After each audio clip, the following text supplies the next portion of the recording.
20세기 선교 역사에 잊을 수 없는 짐 엘리엇이라는 선교사가 있었습니다. 이분은 글과 연설과 탁월한 지도력이 있었습니다. 집안도 좋았습니다. 그래서 사람들은, 주변 지인들은 이 사람이 미국의 훌륭한 리더가 될 거라고 생각했습니다. 그런데 짐 엘리엇은 사람의 뜻이 아니라 하나님의 뜻을 구합니다. 그래서 결국에 선교사 사명을 받습니다. 자기 친구 4명과 더불어서 에콰도르 선교사로 지원합니다.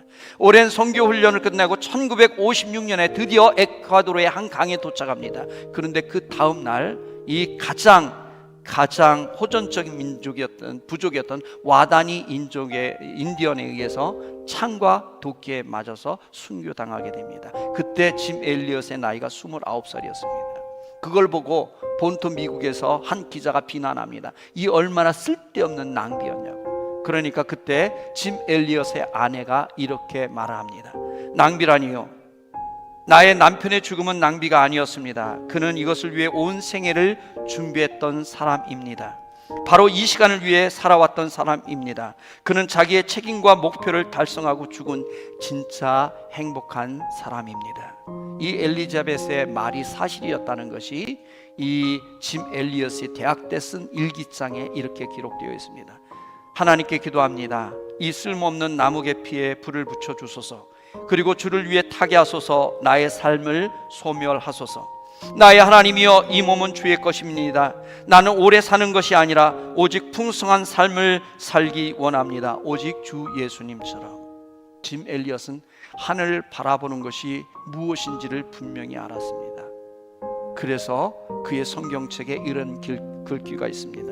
같이 한번 보겠습니다.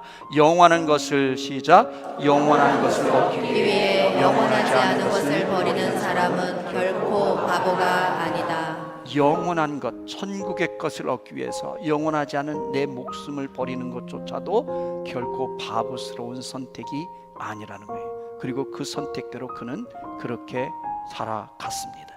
복음을 위해서 젊은 나이에 순교했지만 그것이 결코 헛된 낭비가 아니었고 열매를 맺게 되어집니다. 돌아가신 후에 부인이었던 엘리자벳이 선교 훈련을 받게 됩니다. 그리고 선교사로 지원을 합니다. 1년 동안 간호 훈련을 받고 자기 남편을 죽인 와다니 부족을 찾아갑니다. 근데 다행스러운 것은 이 와다니 부족은 호전적이라서 자기 부족의 영역을 침범하는 남자는 누구든 죽였는데 여자를 죽이는 것은 비겁한 일이라고 생각해서 죽이지 않았습니다. 그래서 여러 해 동안 거기에서 봉사를 하게 되는데 나중에 추장이 묻습니다. 너무 궁금하니까 당신은 도대체 누구십니까? 그리고 왜 우리를 이렇게 돕고 있습니까? 그럴 때 엘리자벳이 대답을 합니다. 나는 5년 전에 당신들이 죽인 그 남편의 아내입니다. 그 남자의 아내입니다. 그러나 하나님의 사랑 때문에 여기에 왔습니다.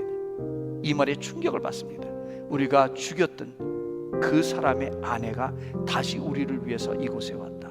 그래서 그때 이 와다니 부족 전체가 예수 그리스도를 영접합니다. 부족 전체가 예수님을 믿게 됩니다. 그리고 이 짐 엘리엇을 죽였던 청년은 나중에 와다니 부족의 목사가 되어집니다. 아무 성과 없이 끝난 것 같았지만 아니요, 결코 헛된 낭비가 아니라 하나님께서는 그 일을 통해서 그 부족 전체를 구원하신 줄로 믿습니다. 만약에 엘리자벳이 처음 들어가가지고 간호의 선교를 했다 한들 부족 전체가 예수님을 믿지는 않았을 겁니다. 그런데 남편을 죽였던 그 민족을 위해서 아내가 다시 여기까지 와서 사랑을 베풀고 있는 그 모습에 감동받은 줄로 믿습니다.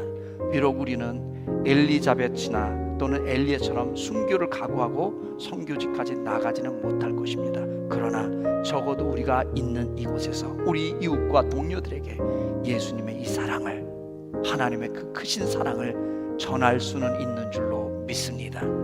하늘 행복을 알려주시기를 축복합니다. 이것이 그들을 내 옆에 하나님께서 붙여주신 이유일 겁니다. 나를 통해서 그들을 구원하기를 원하시는 이 하나님의 위대한 계획에 쓰임받는 저와 여러분 되어지기를 축복합니다.